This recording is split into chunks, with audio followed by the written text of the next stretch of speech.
Okay, Trans Mountain, the Kinder Morgan pipeline project, they opened up very recently, January 18th, I believe. There were full-page ads saying you can apply to be an intervener at the National Energy Board review of the expanded capacity of bitumen diluent shipments out of Burnaby and through the Port of Vancouver, and of course it is very much closer to us if that tanker traffic expands. It's very close to Saanich-Gulf Islands. We only have till February 12th, so it's less than a month, for the window to apply to become an intervener. So the question the gentleman asked me was, is it appropriate for me to apply to be an intervener? Do I plan to? Will Islands Trust intervene? And just to make sure people here know about this very narrow deadline. I've already gone on the National Energy Board website. It's not an easy process, so I've started the process of giving myself every time I get a few seconds, I'll go back. But I plan to get myself registered, and then I'm interested to know if they will accept me as an intervener.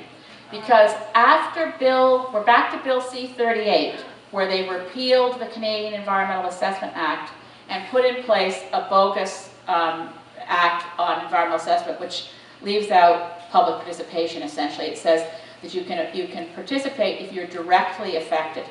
The previous Environmental Assessment Act, which I helped work on back in the Mulroney years, which got ultimately royal assent right after Chrétien came in, but that was the window in which we were working on good environmental assessment legislation. And by the way, it was never all that good, but it was a lot better than before Harper took an axe to it.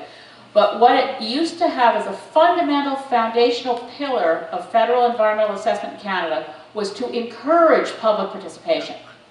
And now they've drawn it into a very tight narrowing of scope that says you have to be directly affected to participate in the hearings.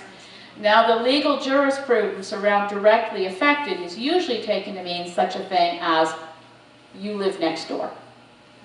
Directly affected is a very narrow form of words. And there have been challenges already at the Line 9 review. This was the first one. It's the reversal of Line 9 in Ontario to begin to move products west to east instead of east to west along this length of Enbridge pipe that goes between Ontario and Quebec.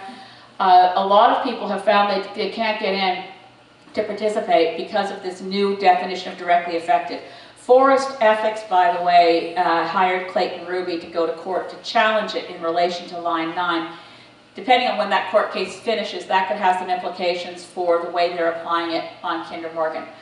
I plan to see how far I can take it. I also wanted to go through the experience personally of getting through the forms because they're somewhat daunting. But I encourage everybody here who's concerned about pipelines and tankers to go to the National Energy Board website. I think from memory, I think it was NEB-ENO, Énergie Nationale Organisation, je pense. Anyway, so or you could just Google National Energy Board Kinder Morgan and find your way to their website. See if you can register, see if they'll let us participate.